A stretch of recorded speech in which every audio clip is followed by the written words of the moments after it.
2 जून 2022 को मेरे पास एक 17 साल के लड़के का मैसेज आता है और वो मुझे ऐसे बोलता है कि मैं पिछले 1 साल से एंग्जाइटी में फंसा हुआ हूँ। टाइम मेरी हार्ट बीट 147 थी। फिर आपने जो अपना डाइट प्लान वगैरह दिया भाई, मैंने अपना फॉलो किया डाइट प्लान को। आपने हिम्मत बनाई मेरी, एंड टाइम तक भी पूछा था भैया मैं एडमिशन लूं, भैया मैं एडमिशन लूं, तो आपने कहा था तुम लो, तुमको दिक्कत होगी तो मैं बैठा हूँ। तब मैंने जाके एडमिशन लिया। भैया जब एंजाइटी थी मुझको, तब तो मुझको ऐसा लगता था कि अरे मैं कहाँ फंस गया, ये क्या चीज, पहले तो समझ ही नहीं आता था हो क्या रहा है मेरे साथ। एंग्जाइटी ठीक होने के बाद अभी आपकी लाइफ कैसी है? भैया मुझको तो ऐसा लगता है कि जैसे मतलब जब एंजाइटी थी ना, तो ऐसा लगा करता था कि क्या अब मैं पहले वाली जो मेरी जिंदगी थी वो नहीं जी पाऊंगा।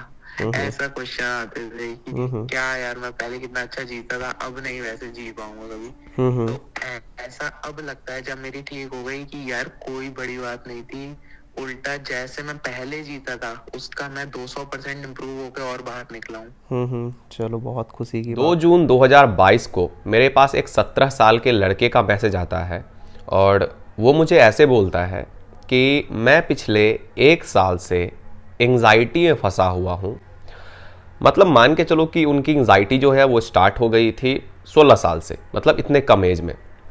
उसके बाद क्या हुआ कि मैंने आपको पहले ही बताया था, मेरे व्हाट्सएप पे बहुत सारे मैसेज होते हैं और इसके वजह से मैं उनका मैसेज जो है वो नहीं देख पाया था। ठीक है, इसके बाद फिर वापस से 3 सितंबर 2023 को वो मुझे मैसेज करते हैं और फिर भी मैं उनका मैसेज जो है वो नहीं देख पाता हूँ, और जिसमें मुझे उन्होंने ये बताया था कि मैं 2 साल से एंग्जाइटी से फंसा हुआ हूँ अब, और मैं अपना जो एंग्जाइटी स्टोरी है वो आपके साथ शेयर करना चाहता हूँ जिससे आप मुझे कुछ हेल्प कर सको इससे बाहर निकलने में। ठीक है दोस्तों, इसके बाद क्या हुआ कि ये मैसेज भी ना मैं नहीं देख पाया। मैंने आपको पहले ही बोला है, इतने सारे मैसेज में बहुत सारे ऐसे मैसेज होते हैं जो मेरे से मिस हो जाता है और मैं उनसे बात नहीं कर पाता हूँ। ठीक है दोस्तों, उसके बाद कुछ ऐसा हुआ कि इन्होंने मुझे वापस से फिर मैसेज किया 7 मई 2024 को, जिसमें इन्होंने अपना एज बताया है 19 साल और 3 साल से एंग्जाइटी में वो फंसे हुए थे। ये मैं आपको बिल्कुल सामने स्क्रीनशॉट के साथ दिखा रहा हूं। ठीक है, तो 19 साल के तब तक वो हो चुके थे, मतलब तीसरा साल था उनका एंग्जाइटी में, मतलब कि जब से वो एंग्जाइटी में फंसे हुए थे तब से वो इनका तीसरा साल था 7 मई 2024। उसके बाद इनसे मेरी बात हुई और बात हुई तो मैंने इनको गाइड किया कैसे क्या करना है कैसे नहीं करना है। उसके बाद मेरी इनसे जो कंसल्ट करने के बाद बात जो हुई थी वो 35 मिनट हुई थी। ये आप यहाँ पे 37 मिनट हुई थी, ये आप यहाँ पे देख सकते हो।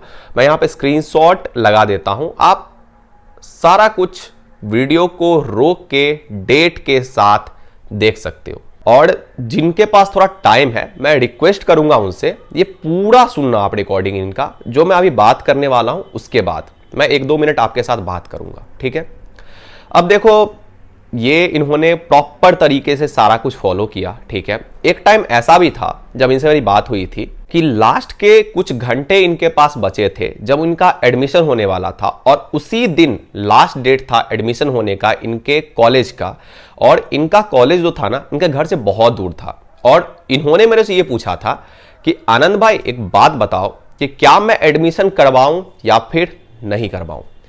मैंने इनको एक ही बात बोली थी, सिर्फ एक बात, कि भाई आप एडमिशन करवाओ, अगर कोई दिक्कत हुआ कहीं भी हुआ तो वहां मैं खड़ा हूं, मैं आपको गाइड करूंगा। ठीक है, सबसे पहली बात क्या है कि इनके अंदर ना वो जज्बा जो होता है ना अपने एंग्जाइटी को ठीक करने का, इससे बाहर निकलने का, ये जो है ना आप स्क्रीनशॉट में भी चेक कर सकते हो।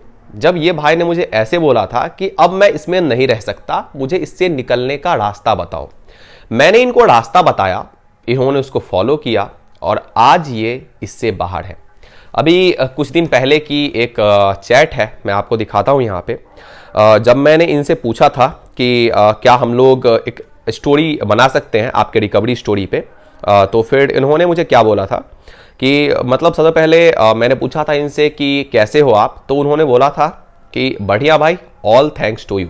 ठीक है, इसका मतलब आप समझ सकते हो। बाकी इनकी बहुत मेहनत है खुद की, तो ये भी आपको पता चल जाएगा जब आप पूरा ऑडियो रिकॉर्डिंग सुनोगे तब, ठीक है। तो फिर मैंने उनसे पूछा कि सब कुछ अच्छा चल रहा है पहले से, तो उन्होंने बोला कि हाँ बिल्कुल बढ़िया चल रहा है। उसके बाद फिर जो मैंने इनसे पूछा क्या हम लोग एक स्टोरी रिकॉर्ड कर सकते हैं, तो इन्होंने बोला हाँ बिल्कुल कर सकते हैं, उसके लिए कोई दिक्कत वाली बात नहीं है। और ये भी मैं यहाँ पे स्क्रीनशॉट जो है आपके साथ शेयर कर देता हूँ, वो आप एक बार चेक कर लेना, ठीक है। और फिर हम लोगों ने स्टोरी रिकॉर्ड की। लेकिन सबसे बड़ी बात क्या है कि 16 साल के एज में आप खुद सोच सकते हो कि जो लोग मैच्योर हो गए हैं, जिनकी एज 22 साल है, 23 साल है, 24 साल है, वो भी अपने इस सिचुएशन को लेके सीरियस नहीं हो पा रहे हैं अभी तक। लेकिन ये जो भाई थे ना, इनमें सबसे अच्छी बात क्या थी कि 16-17 साल के एज से इनके अंदर ये मैच्योरिटी आ गई थी कि भाई मुझे इससे निकलना है, अगर मैं इसमें फंसा रहा तो मेरी लाइफ बर्बाद है। अभी मैं आपको एक छोटी सी चीज बताता हूं। मान के चलो कि जब इनकी एंजाइटी स्टार्ट हुई थी, इनका एज था 16 साल, ठीक है। इनसे जब मेरी बात हुई तब इनका एज था 19 साल, ठीक। और ये 6-7 महीने में वापस इससे बाहर निकल गए। अब एक बात आप खुद बताओ, बहुत सारे ऐसे पर्सन होते हैं जो 8-10 साल, 9 साल, 15 साल इसमें वेस्ट करते हैं बिना कुछ किए हुए। अभी तक उनको ये नहीं पता है कि मुझे एंजाइटी ही है या फिर कुछ और है, और ना ही वो इस डाउट्स को क्लियर करने की कोशिश कर रहे हैं, ठीक है दोस्तों। तो ये तो उस पर्सन के अकॉर्डिंग जो कि मैच्योर हो के भी अपने खुद के लिए एक सही डिसीजन नहीं ले पा रहे हैं, उनसे तो लाख गुना बढ़िया मैं इस भाई को मानता हूं जिन्होंने थोड़ा सा सब कुछ करना स्टार्ट किया, खुद से ट्राई किया इन्होंने कि यार मुझे ठीक होना है, रिजल्ट कैसा भी आए आगे जाके मुझे ये अभी नहीं सोचना है, मुझे इस पे वर्क करना है। और इसका रिजल्ट आप देख सकते हो कि आज ये 110% ठीक है। अब चलो मैं आपको इनकी पूरी स्टोरी जो कि कॉल रिकॉर्डिंग के थ्रू है मैं आपको समझाता हूं। कोई दिक्कत नहीं, इस वीडियो को आप आराम से जाके कहीं बैठ जाओ और बिल्कुल प्यार से सुनना। मैं आपको लिटरली बता रहा हूं ना कि इस वीडियो के बाद जो है आप मोटिवेट हो जाओगे खुद पे सही से वर्क करने के लिए, काम करने के लिए और इससे बाहर निकलने के लिए। कि आपको जो एंजाइटी है वो स्टार्ट कब हुई थी? भैया एक्चुअली जब मैं क्लास 10th मैंने अपना क्रॉस किया था, उस टाइम वैसे भी कोरोना टाइम चल ही रहा था। तो कोरोना टाइम चल रहा था, उसके बाद जब क्या कहते हैं मुझको ना, मैं जेईई की प्रिपरेशन मतलब ऐसे तो नहीं कर रहा था, पर थोड़ा सा मतलब ऐसा होने लगा कि कुछ ऐसे दिन आए जिसमें कि ऐसा लगता था कि हाथ पैर में पसीना बहुत ज्यादा आ रहा है। फिर कभी कभी ऐसा लगने लगा कि सांस फूल रही है, और मुझको ना सांस बहुत फूलने लगी। तो मेरा हाथ पैर से तो ध्यान हट गया कि पसीना आ रहा है, पर सांस पे मेरा बहुत ध्यान चला गया कि मेरी सांस फूल रही है, सांस फूल रही। कभी कभी अचानक से ऐसा लगने लगता था कि सांस फूल रही। तो 3-4 दिन ऐसे चला। फिर कोरोना का टाइम पीरियड भी चल रहा था, तो 3-4 दिन ऐसे चला। फिर एक दिन रात में मुझको बहुत ऐसा लगने लगे कि अरे मेरी बहुत सांस फूल रही है।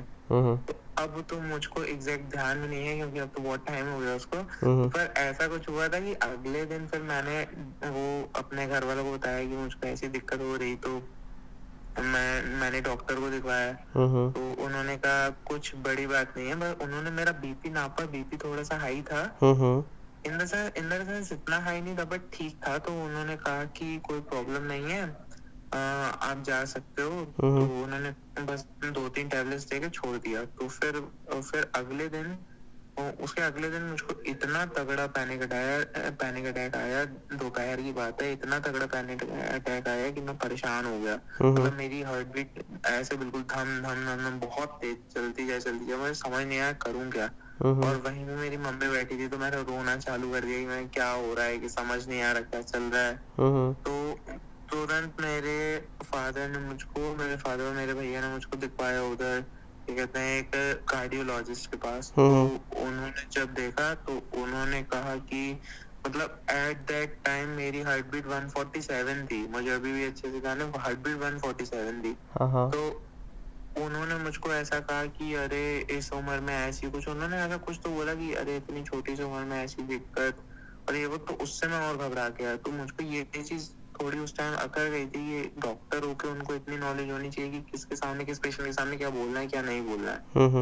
तो उससे मुझको और तो उससे अब मेरा माइंड एंजाइटी में भी था, तो मुझको उस टाइम लगा कि अरे मेरे हार्ट में कोई प्रॉब्लम है।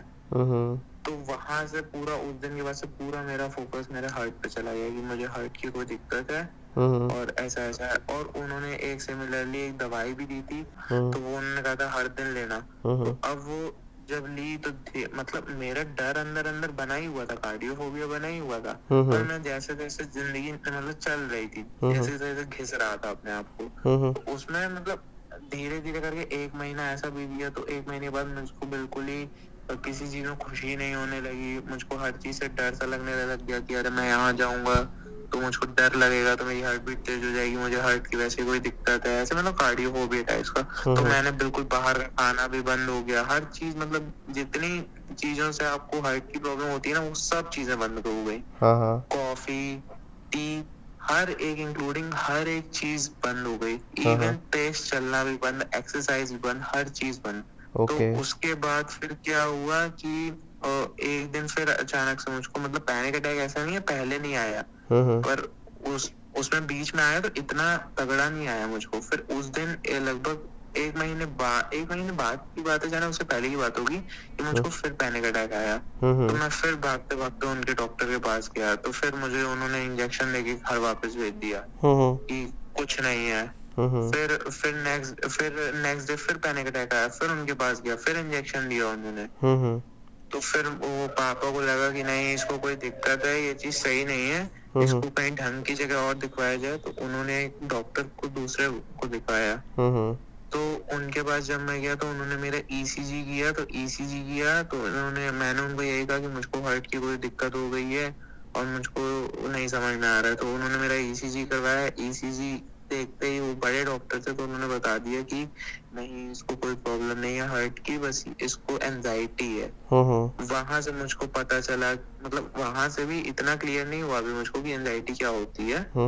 तो अब उन्होंने वो मुझको दिखा दिया। उसके बाद फिर मतलब यही समझ लीजिए 15 दिन ऐसे ही चला। पर उतने में मुझको ये क्लियर हो गया था कि मुझको हार्ट की कोई दिक्कत नहीं है, पर मुझको ये डर बना ही हुआ था कि मुझको कहीं अभी भी है, अंदर ही अंदर कुछ है, कोई दिक्कत है मुझको अंदर ही अंदर, मुझको समझ में नहीं आ रही। तो अभी 15-20 दिन वैसे ही चले। फिर मेरा एक दिन एग्जाम था स्कूल का, और मुझको उससे लगता था डर, क्योंकि ऐसा होता था कि मैं अगर एग्जाम देने जाऊंगा तो मेरी हार्ट बीट तेज हो जाएगी, मुझे फिर दिक्कत होने लगेगी, मैं वो कहीं मुझे हार्ट अटैक ना आ जाए, ऐसा सब कुछ लगता रहता था, समथिंग लाइक दैट। तो फिर मैं गया उस दिन जैसे तैसे करके स्कूल गया। स्कूल में मुझको फिर पैनिक अटैक आया, तो मैंने एग्जाम छोड़ दिया अपना, और फिर मेरे भैया लेने आया मुझको। और मुझको मतलब जिस टाउन में मैं रहता था उसके सबसे बड़े कार्डियोलॉजिस्ट को दिखाया, सबसे बड़े। तो उन्होंने मुझको समझाया कि उन्होंने फिर मेरा ईसीजी किया, फिर ईसीजी नॉर्मल है, ऐसे मतलब मेरे कई ईसीजी अप्रोक्सीमेटली रफली 15-20 ईसीजी तो मेरे हुए ही हुए होंगे। तो उन्होंने बताया मुझको कि तुमको कुछ नहीं है। फिर उन्होंने मुझको ये क्लियर किया था कि तुमको एंजाइटी है, और उन्होंने ये भी बताया कि एंजाइटी क्या होती है।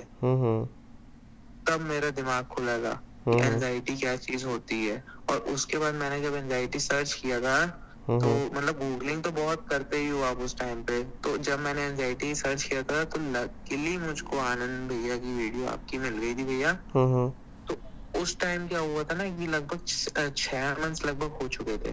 तो उस टाइम जब मुझको आपकी वीडियो मिली, तो फिर मुझको रिलेट होना चालू हुई, अच्छा मुझको ये दिक्कत है, हाँ कार्डियोफोबिया मुझको है, मुझको ये दिक्कत है, मुझको ये दिक्कत है। ताकि मैं मेंटली स्ट्रांग था ही पहले से, तो और थोड़ा वो हो गया था कि देखते हैं तो क्या होता है, ऐसा हो गया था। तो फिर मैं नॉर्मल रहने लगा। फिर जब डोज उन्होंने लोअर करना चालू किया तो शुरुआत में मुझको दिक्कत नहीं हुई। फिर मैंने आपको बताया ना प्रोथीडेन 25 mg पे वो ले आए थे, 75 mg से 25 mg।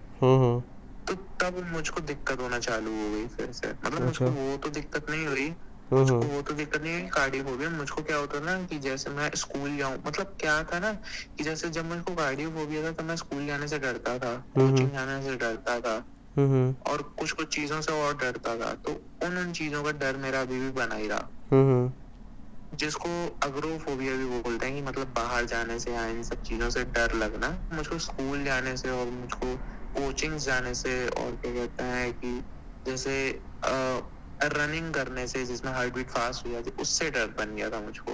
हम्म।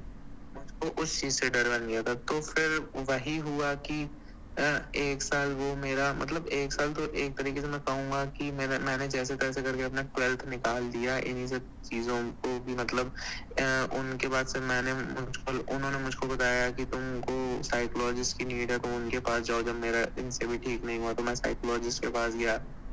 तो फिर एक साल मेरा इसी में निकल गया कि एक साइकोलॉजिस्ट से दूसरे साइकोलॉजिस्ट के पास, मेरा एक साल उसमें ये देखा जाए तो बर्बाद ही हो गया इन द सेंस। मतलब ऐसा नहीं है, पर ना मैं वीडियोस देख के इतना स्ट्रांग हो गया था मेंटली, और भगवान की दया से, राम जी की दया से मैं इतना था कि मैंने अपना 12th का परसेंटेज, इतनी परेशानी होने के बावजूद मैंने अपना 12th का परसेंटेज 81% बना लिया था।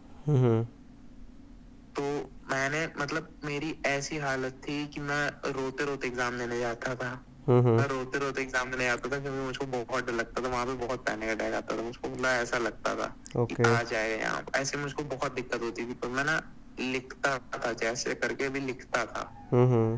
नहीं होता तो मेरा पता नहीं, बहुत ये दिक्कत नहीं होती तो शायद मेरा बहुत अच्छा हो जाता। पर ठीक है, वो कहते हैं ना, भगवान को जो मंजूर हो। नहीं तो 10th में मेरे बहुत अच्छे बने थे। 10th में मेरे 96% था, मैं अच्छा कर सकता था, पर ठीक है, क्या करें। तो इसके बाद जब ये हुआ तो फिर उसके बाद ये साल मेरा 12th निकल गया। फिर मैंने एक साल का ड्रॉप लिया। फिर मैंने क्या किया, साइकोलॉजिस्ट फिर से मैंने अपना चेंज किया, साइकोलॉजिस्ट फिर से चेंज किया। पर इन सब चीज में जो भी था, अब घर वालों को बात ही होती है, घर वालों को भी एग्जैक्ट समझ में नहीं आ रही कि चल क्या रहा है। उनको भी मैं कभी बताता था एंजाइटी है, तो वो लोग पहली बार में समझ गए कि चलो एंजाइटी है। उसके बाद मैंने दूसरी बार में बताया उनको कि जीएडी है, जनरलाइज एंजाइटी डिसऑर्डर। तो चलो दूसरी बार समझ गए, जनरलाइज एंजाइटी डिसऑर्डर। फिर मैं उनको कितनी बार बताता जाता था, तो वो कहते थे कि यार ये तुम हर साल बदल लेते हो क्या, ये कैसे कर रहे हो तुम, और अपने में ही सोच के। तो वो कह रहे थे कुछ नहीं है, अपने में ही सोच के तो नहीं बना ले रहे हो, ऐसा तो नहीं हो रहा। तो अब वो भी था ना कि जिनके साथ नहीं होता उनको नहीं समझ आती वो बात। पर तब भी उन्होंने सपोर्ट काफी किया मुझको। तो उसके बाद फिर मैंने क्या किया, फिर मैंने क्या कहते हैं, अब मैं उनका नाम नहीं लूंगा, एक काउंसलर है। अब ऐसी बात नहीं है कि मैं बुराई कर रहा हूँ, मतलब काउंसलर मैं पर्सनली नहीं मिला, मैंने यूट्यूब में देखा था। फिर मैंने जब उनसे कांटेक्ट करने की कोशिश की तो उन्होंने नहीं, उनका जो भी था, उनकी पार्टी, मतलब क्या कहता हूँ उसको, जो भी उनके मैनेजर वगैरह जिसने भी कॉल पिकअप किया, तो उन्होंने मुझको बताया कि हाँ कोई दिक्कत नहीं है, आपकी दिक्कत ठीक हो सकती है। तो मैंने कहा कि मुझको ठीक करनी है, चाहे आप जो करेंगे मैं वो मतलब जो कहेंगे मैं वो कर लूंगा।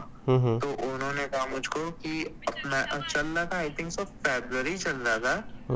उन्होंने मुझको कहा कि आप अभी बुक करो, और उनकी मुझे एग्जैक्ट ध्यान नहीं है, पर 30 मिनट्स या फिर 45 मिनट्स की फीस थी 7,000 रुपीज। अच्छा। और जो आपको सेशन मिलेगा ना, वो आपको फरवरी में बुक कर रहा और मिलेगा अक्टूबर में। तो मैं वहां से और घबरा गया। मैंने कहा अभी मैं बुक कर रहा हूँ तो इतने अभी महीने पड़े अक्टूबर आने में, मेरी तो हालत खराब हो जाएगी भाई। मैंने कहा मैं तो क्या करूंगा। मैंने कहा भाई अगर आप एक बात बताओ, आप किसी पेशेंट को डॉक्टर के पास लेके जा रहे हो, डॉक्टर कहेगा कि पैसे अभी 10,000 भर दो, इसकी सर्जरी मैं करूंगा 6 महीने बाद, पहले चाहे वो मर जाए 6 महीने में। ये थोड़ी होता है। तो मैंने कहा ये कौन सी बात है भाई। मैंने कहा तो फिर परेशान हो गया मैं वहां से। तो फिर मुझको नहीं समझ में आया। तो फिर मुझको ये आपके बारे में पता चला कि शायद आप क्या कहते हैं बात भी करते हो। तो फिर मैंने आपके लिंक से आपको कांटेक्ट करने की कोशिश की। मैंने कहा शायद आनंद भैया से कुछ हेल्प मिल जाएगी। फिर जब आपने मुझसे बात की, मुझे तो सच बताऊं उनका सुन के जो थी, मुझको तो पहले विश्वास उठ गया था। मैंने कहा मुझे आपके ऊपर से भी विश्वास एक तरीके से देखा जाए तो उठ ही गया था। मैंने कहा कि वहाँ यूट्यूब वाले सब ऐसा ही करते होंगे, मुझे तो यही दिमाग में आया ना, मैंने यूट्यूब वाले सब ऐसा ही करते होंगे भाई। तो फिर पर आपका जब फोन आया पहली बार, जब आपसे मेरी बात हुई, तो मुझको लगा नहीं, मैंने कहा ये भैया जेन्युइन है, ये जेन्युइन है। और जब पहली बार बात की मैंने आपसे, तो मुझको लगा हाँ शायद ठीक हो सकता हूँ। फिर आपने जो अपना डाइट प्लान वगैरह दिया भाई, मैंने अपना फॉलो किया, डाइट प्लान फॉलो किया। डाइट प्लान तो मतलब अब मैं ये नहीं कहूंगा कि मैंने 100% फॉलो किया, नहीं। हम्म मैंने आपको भी बताया था कि भैया जितना मैं कर पाता हूँ मैं उतना ही करता हूँ, हम्म क्योंकि मुझे अपना और भी चीजों में ध्यान देना होता है। तो उसके बाद फिर आपने कहा कि मतलब मैं जितना कर रहा था आपने कहा कि उतना एनफ है, मतलब उतना ठीक है, आपने ये बोला था मुझको। तो मैं उससे और कुछ हो गया। पर हाँ, मैंने मेडिटेशन की थी, मैंने मेडिटेशन की थी।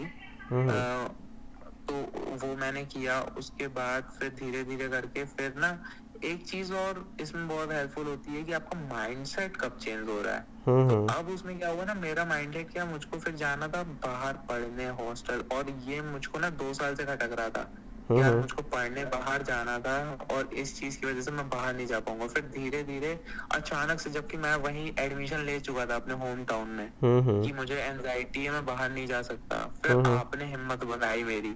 आपसे मैंने एंड टाइम तक भी पूछा था, भैया मैं एडमिशन लूं, भैया मैं एडमिशन लूं, तो आपने कहा था तुम लो, तुमको दिक्कत होगी तो मैं बैठा हूँ। तब बिल्कुल। मैंने जाके एडमिशन लिया, और जब मेरा फेस चेंज हुआ, मैं अपने होम टाउन से दूसरे टाउन में आया, मेरा धीरे धीरे माइंड चेंज होता गया। फिर धीरे धीरे धीरे धीरे करके सब चीजें लगती गई, पर हाँ टाइम लगता है। और अब ऐसी चीज आ गई है कि मैं जैसे स्कूल जाने से डरता था, या किसी भी मतलब वर्किंग प्लेस पे जाने में मैं डरता था किसी पे भी। अब वहीं जाके, और एग्जाम होता था, एग्जाम के एक दिन पहले तो भैया मुझे पैनिक अटैक आते थे, मुझे ऐसी दिक्कत थी। चाहे कुछ भी हो जाए मुझे इतने पैनिक अटैक आते थे, मतलब पैनिक अटैक तो फिर भी वो, पर ऐसे जो वो होते थे ना अंदर से, मतलब वो नहीं आती थी, विल पावर नहीं आती थी कि क्या करूं। अब तो मैं एग्जाम्स दे के आता हूँ और सब कुछ करता हूँ, अपना अपना खुद से सब कुछ करता हूँ, कोई दिक्कत नहीं है, सब सब सही है मेरा अब तो। ओके, चलो। अब एक बात बताओ आप कि मतलब जिस टाइम आपको एंजाइटी थी, इवन उस टाइम आपको कैसा लगता था? आपको लगता था आप ठीक हो पाओगे? भैया जब एनजाइटी थी मुझको, तब तो मुझको ऐसा लगता था कि अरे ये मैं कहाँ फंस गया, ये क्या चीज, पहले तो समझ ही नहीं आता था हो क्या रहा है मेरे साथ, यही नहीं समझ में आया। पूरा दिन बैठ के तो मैं यही सर्च किया करता था कि यार मुझको हो क्या रहा है, मुझको कुछ तो समझ में आ जाए, मुझको कुछ तो समझ में आ जाए, क्योंकि मुझको तो 1 साल तक तो यही क्लियर नहीं था कि मुझको है क्या, प्रॉब्लम क्या है। फिर बाद में मुझको पता चला था कि एंजाइटी है, और उसमें तो मुझको कभी ये नहीं लगा। फिर जब ऐसा हुआ, तो जब तक मुझको नहीं पता था कि मुझको एंजाइटी और इसका इलाज हो सकता है, तब तक तो मुझको ऐसा लगता था भाई मैं फंस गया, मेरी जिंदगी बर्बाद, खत्म, बस अब कुछ नहीं हो सकता, ऐसा बिल्कुल। लगता था। हाँ हाँ। और जब आपने मेरे से कांटेक्ट किया तो आपको मतलब कितना हेल्प मिला, थोड़ा आप मेरे को बताओ, है ना, जिससे व्यूअर्स को ये पता चल सके, है ना, जितना मतलब जो मैंने आपको गाइड किया, जो मैंने आपको बताया, ठीक है, वो कितना हेल्पफुल था, ये बताओ आप। भैया जैसे कि आपने ये मुझको जब सिखाया था ना कि माइंड को ट्रेन करना है, मतलब देखा जाए तो डाइट हेल्प करती है, ये बात सही है, पर आपने जो मुझको ये बताया था ना कि अपने माइंड को ट्रेन करना है और माइंड के पैटर्न समझने हैं, तब मेरा दिमाग खुला था। एग्जैक्टली तो जो जो तब से आपके मैंने उस टाइम सिम्टम्स जी थे, तो जो जो आपके डाउट्स आते थे, मैंने आपको उसी के अकॉर्डिंग चेंज किया था और बताया था कि इसको कहाँ पर जी रिप्लेस करना है, ठीक है, किस फ्रिक्वेंसी पे इसको जी चेंज करना है। तो फिर आपको शायद कॉलेज जाने में उस टाइम दिक्कत होती थी, आपने मुझे बताया था, आपने मेरे से पूछा था ये चीज़ कि जी मैं जाऊँ भैया, या नहीं जाऊँ, बहुत दिक्कत होती है ना। है आपने जी भैया। बिल्कुल, तो यही है। पूछा था। हाँ हाँ, तो फिर मैंने एक बार और में ही आपको बताया अच्छा, था, आप जाओ, जो कुछ भी होता है उसके लिए मैं हूँ, हाँ है जी ना। भैया आपने बताया था। अच्छा एक चीज और भैया, मैं सब लोगों को ये मतलब बताना चाहता हूँ, अगर ये जाएगा तो इंटरनेट पे, कि मतलब क्या था ना कि जब ये सब हो गया था, मतलब मुझको ऐसा लग गया था कि अब मैं ठीक हो रहा हूँ, तब ना एक फेज ऐसा आता है जब आपको लगता है कि यार मैं तो ठीक हो गया था ना, फिर फिर ये मुझको ऐसा क्यों हो रहा है कि मैं कभी कभी अपने दिमाग में ही अटक सा जा रहा हूँ, ऐसा कभी कभी लगता था। अब पता नहीं उसको क्या चीज कहते हैं, कि मतलब ऐसा लगा करता था कि यार मैं इतना सोच रहा हूँ, इतना सोच रहा हूँ, कि मैं अपने दिमाग में ही फंस जा रहा हूँ। तो बस। ऐसे ही मतलब ओवर थिंकिंग बहुत गंदी होती थी। तो वो जो आपने मुझे ओवर थिंकिंग के लिए हेल्प की थी ना, मतलब ओवर थिंकिंग कहेंगे उसको, पता नहीं क्या कहेंगे, तो उसके लिए, वो चीज के लिए मैं आपका भैया सब बहुत ज्यादा थैंकफुल हूँ, क्योंकि मैं सबसे ज्यादा उसी चीज से परेशान था, और उससे बहुत हेल्प की थी आपने मेरी। ओके। तो तब से मैं मतलब तब से मेरा ठीक हो गया भैया। ओके, चलो फिर बहुत बढ़िया है ये है। और ये सबसे लास्ट आप एक चीज़ और बता दो, इसमें से बहुत सारे व्यूअर्स अभी देख रहे हैं, तो उन लोगों को ऐसा लगता है यार एंग्जाइटी ठीक ही नहीं हो सकती, ठीक है, और इसमें मैं कितना भी कुछ कर लूँ ये कभी जा नहीं सकता, तो उनके लिए क्या बोलना चाहोगे आप? भैया मैं तो यही बोलूंगा कि एनजाइटी ठीक नहीं हो सकती। ये वही लोग कहते हैं जिनकी विल पावर जीरो होती है, हम्म। जिनके अंदर विल पावर नहीं होती। हम्म। ये वही लोग कहते हैं, क्यों? क्योंकि वो लोग हमेशा उस प्रॉब्लम में फंसे रहते हैं। हम्म। मैं गारंटी लिख के दे देता हूँ कि अगर आपकी विल पावर स्ट्रांग है और आप अपने ऊपर काम करने की कोशिश कर रहे हो तो हम्म। आप जरूर इस चीज से बाहर निकल आओगे। मैं अपने माइंड के ऊपर बहुत वर्क करता था हम्म।